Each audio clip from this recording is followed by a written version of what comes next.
Hi, I'm Jim Martin.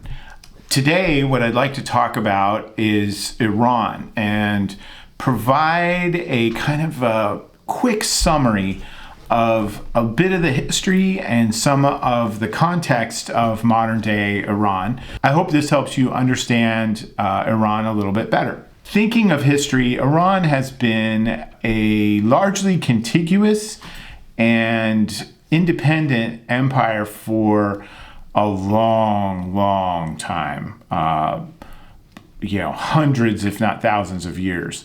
Many of the folks that live there were Persians. However, there's always been a lot of ethnic minorities that live in Iran as well. Different religions too.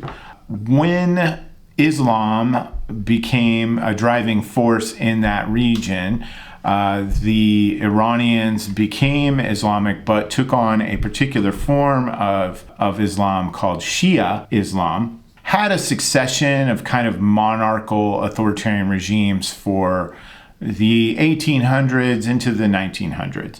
Sometime in there, in World War I, there was some conflict with them. In World War II, there was some conflict with them, though in both of those, they largely stayed neutral.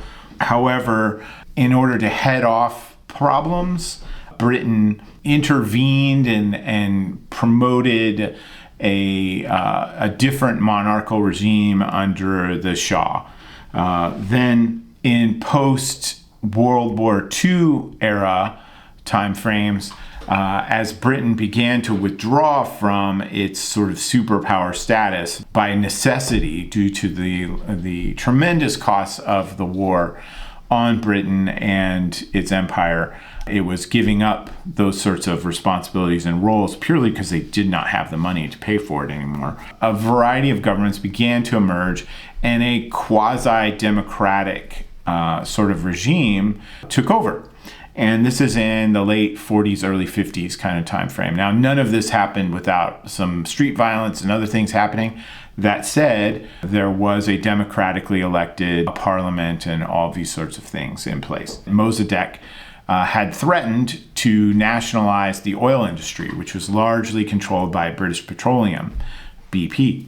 So they're still around, right? When they decided, and had some help from the American CIA, to overthrow Mossadegh, and the Shah was reinstituted as the leader. From that point on, you have this monarchy, you have security services, you have a lot of oppression within Iran for, 2.5 decades.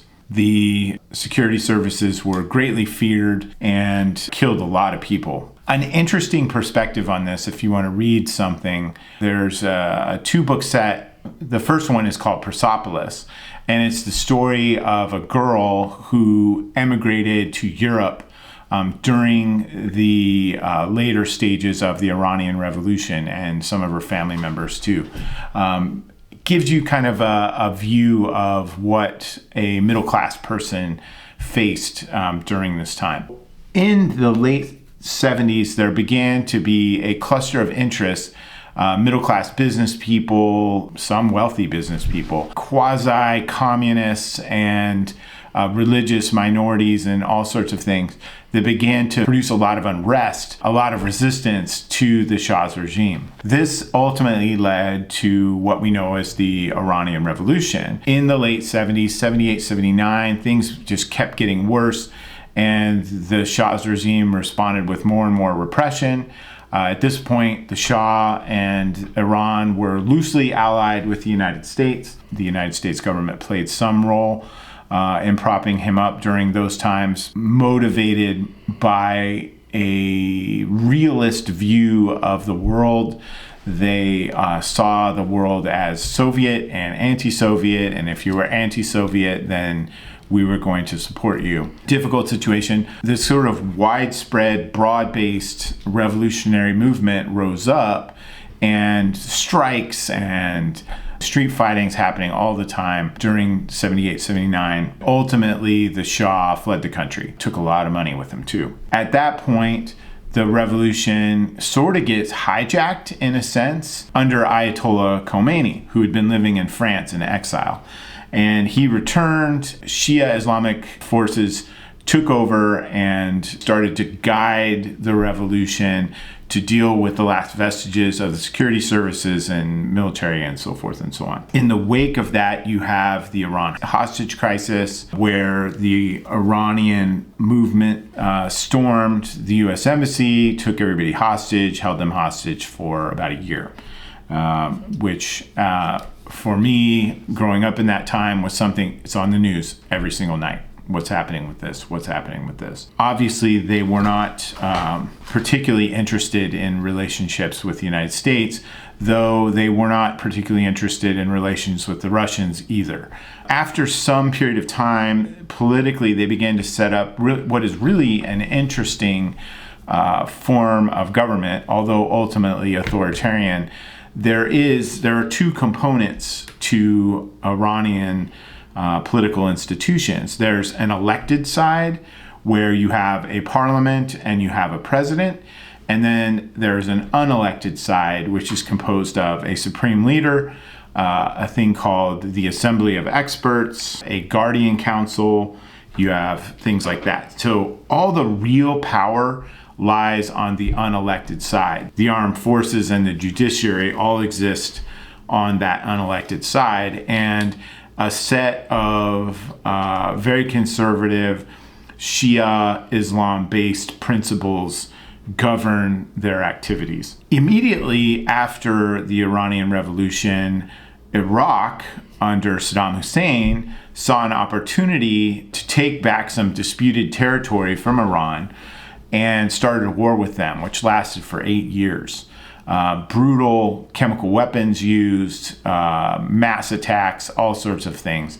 And Iran, being cut off largely from the international community, had to fight and make do with what they had. This was largely a brutal World War I-like stalemate for much of the time, until ultimately in 1988 it was resolved.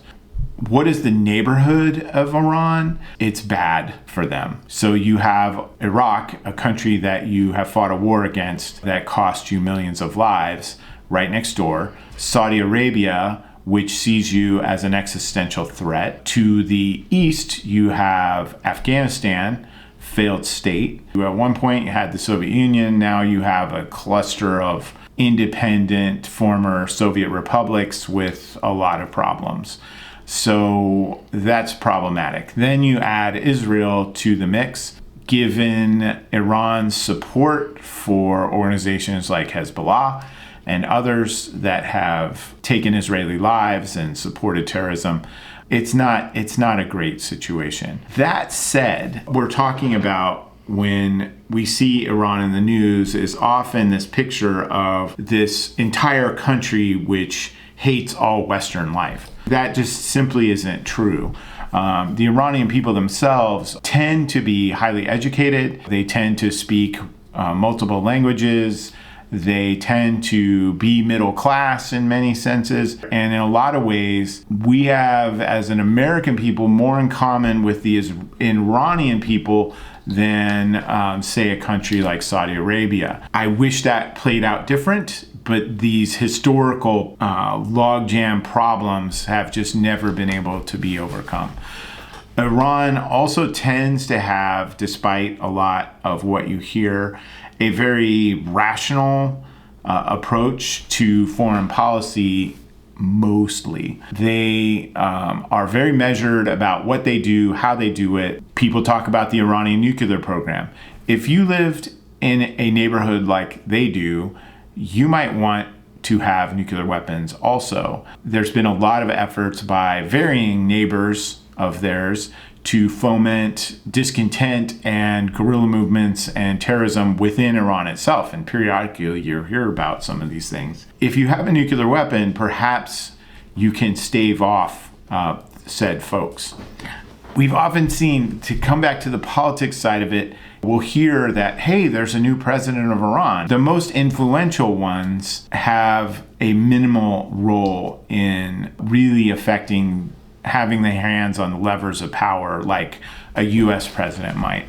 In many ways, the president of Iran is largely responsible for the economy, but not all of it, because big segments of the economy are controlled by sort of these foundations that are aligned with people that are in the Guardian Council and the Assembly of Experts, which are essentially big pots of money that they use to kind of help out their own folks. A lot of corruption in Iran. So when we see the president of Iran, it doesn't really have the same cachet. They really can't do anything. They talk a big game. You always must remember when you look at foreign politicians that if they're talking about something internationally, yes, it's for an international audience, but mostly it's for the domestic audiences that they must capture to be president again the next time around. One other thing I would share really quickly is this authoritarian regime, and you've heard a lot about the oppressive nature of various sort of militias that ride around town and make sure people are dressing the proper way and beat you up and kill you if you're not in occasions. And some of the mass resistance movements and mass protests that have arisen kind of every few years. It's interesting to note that people who live in authoritarian regimes, there's an absence of information that they trust as being valid, because they don't believe anything that the state tells them. And thus, there's an information vacuum, and nature abhors a vacuum. So people make up these stories and conspiracy theories that seem incredibly farcical, but it's what they believe. And many groups in Iran have these ideas about why Iran, why the mullahs were able to take over Iran, why this happened, why this historical thing happened, that largely revolve around keeping Iran from being a leading nation in the world. They have many, many conspiracy theories about the monarchy in England and its role in suppressing Iran and installing the mullahs in order to keep Iran from its rightful place. You can't argue that Iran should probably be a much more significant player as a cooperative business venture-oriented place than it is. Will this change anytime soon? Highly unlikely. The security forces are pervasive, and they have shown absolutely no resistance to using violence towards people that are protesting. Their secret police remains a feared and tremendous threat. The corruption kind of keeps everything spinning. It's a sad state of affairs, to be sure, but it's unlikely to change anytime soon, and it's extremely unlikely. Occasionally you'll hear people talk about how the United States should attack Iran, or the regime should be overthrown, or whatever it happens to be. Good luck with that. It's not going to happen. And one that has been an largely independent, self-governing power for hundreds and hundreds of years.